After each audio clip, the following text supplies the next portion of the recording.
welcome back to my homestead. Today I am in the kitchen because I'm going to be canning and preserving some of my potatoes.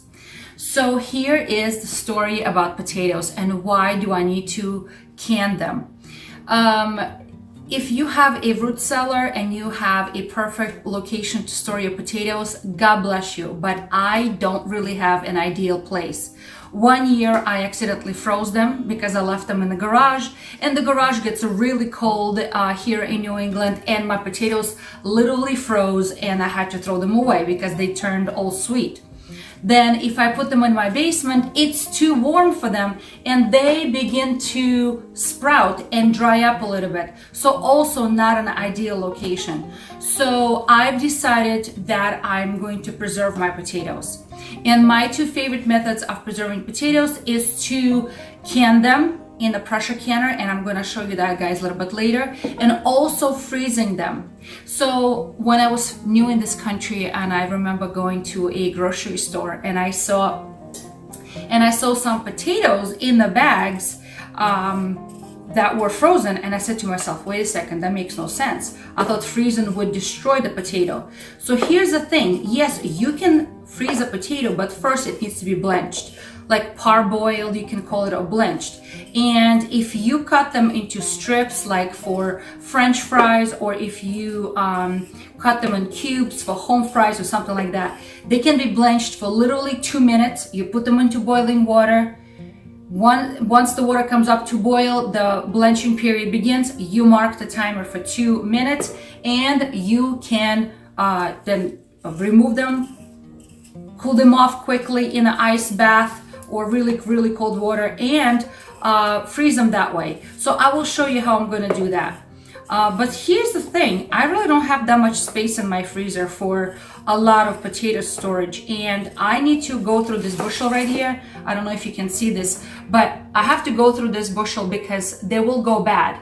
So this little red potatoes, I'm gonna cook them tonight for dinner, but all these big white potatoes I will be peeling. And the reason why I'm peeling is because they're already going slightly almost like soft because they're drying up. So according to my canning little book, it says here that 20 pounds of potatoes are needed to make about 7 quarts, and I will be making them in quarts because we have a family and pints will be just not big enough, so I'm going to be making this in quarts. And then it says to pressure can, hot pack, and processing them for 40 minutes. So that's what I'm going to be doing. I need about 20 pounds of potatoes. So let me keep on peeling because it's going to be a while.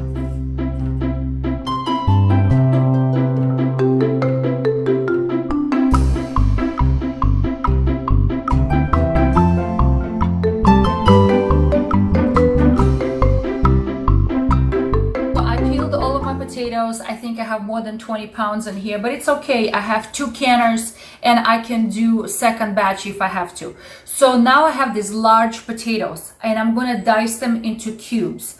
I think I'm going to make them about 1 inch, maybe less than 1 inch in size. You may ask me how these potatoes, canned potatoes, can be used later on. Well, here's the thing, they make wonderful mashed potatoes, or you can take them out of a jar, strain all the water, and actually brown them on each side, like home fries type of thing.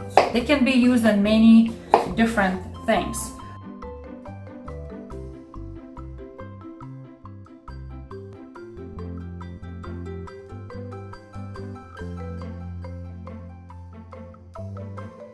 Beautiful job.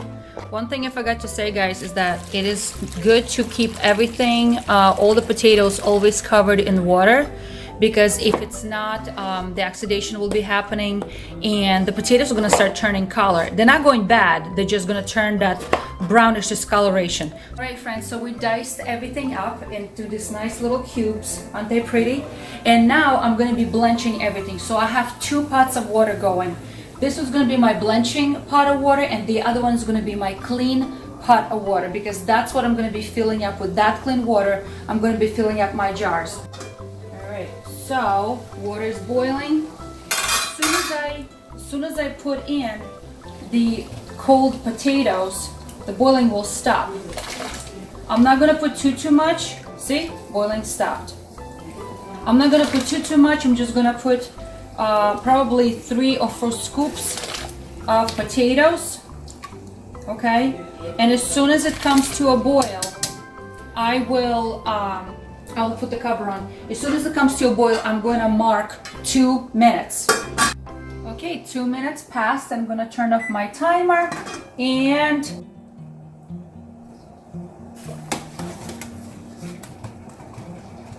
okay. Start filling up my jars. My jars are clean and washed, but they're not sterilized.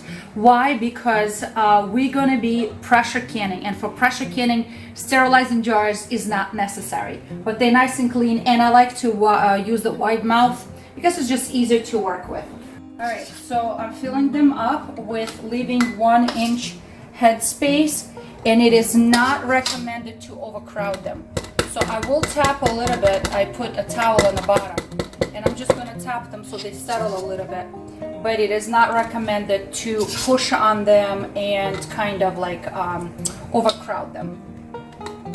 So as you guys see, I have about 1 inch of headspace. And again, to review what a headspace means, it means that it's from this line to the top is about 1 inch. And to that line, we're going to be filling up with our potatoes and with hot boiling clean water. I know we use a lot of potatoes in my culture, a lot. I mean, that's a Slavic culture, that's my DNA. We can't help it to eat potatoes and lots of potatoes. I feel like not a single holiday table goes without having some sort of a potato in it. I'm going to be filling them up with hot boiling water, all right?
Okay, so before I put the rings, I always like to wipe.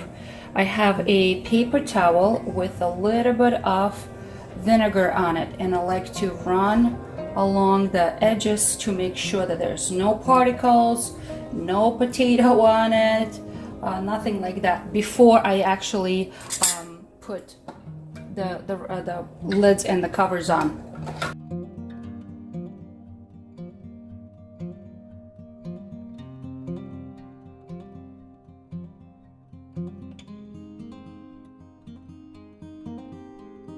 And then I'm going to put my rings on. Okay. How tight? They always say finger tight.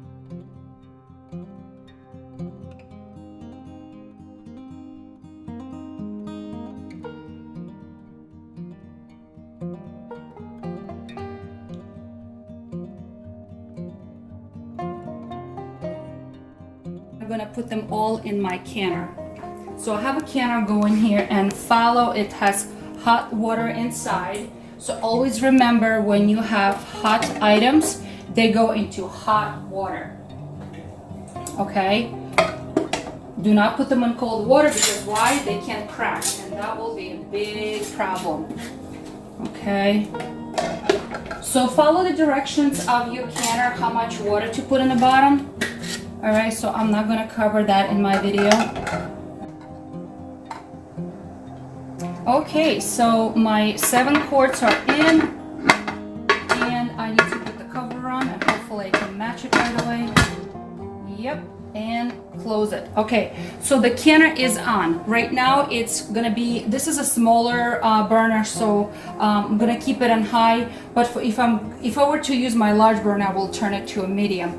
And I'm gonna bring this to a boil, and I'm gonna wait until the steam starts coming from from here, and this has to steam for 10 minutes. Okay, so I see a steady steam coming from the valve, and should see there's a little valve, the pressure valve has not locked yet. I'm waiting for the pressure valve to lock. So once I see that, I'm gonna set my timer for 10 minutes. Okay, so this guy has been steaming now for 10 minutes, and if you can see, the little valve in the back has locked, and now I'm gonna be putting my weight. For my elevation, I use only 10 pounds of pressure. Okay, so check with your elevation area.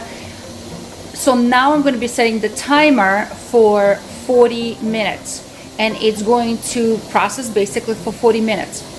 You're going to start seeing little rattling of the valve, and that's how I know the pressure has built up and it's processing at the right temperature of 40 minutes.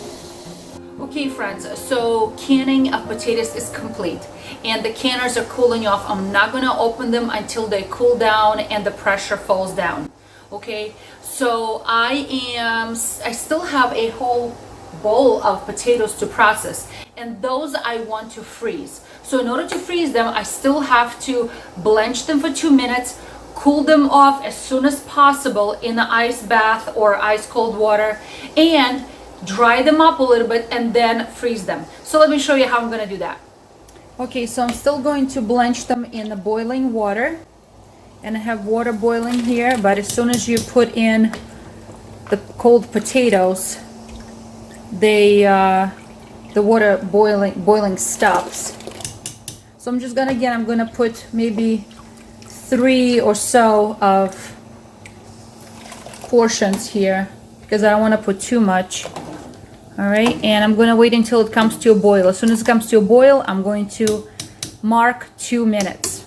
Okay, so they've been boiling for 2 minutes now, and I'm going to put them in the ice bath to quickly cool them off. And I have ice bath right here ready for me. Okay, so I think they cooled off, and now at this point I'm just going to put them on the towel to basically dry up a little bit. Oh, there's some ice cubes here. Put them back.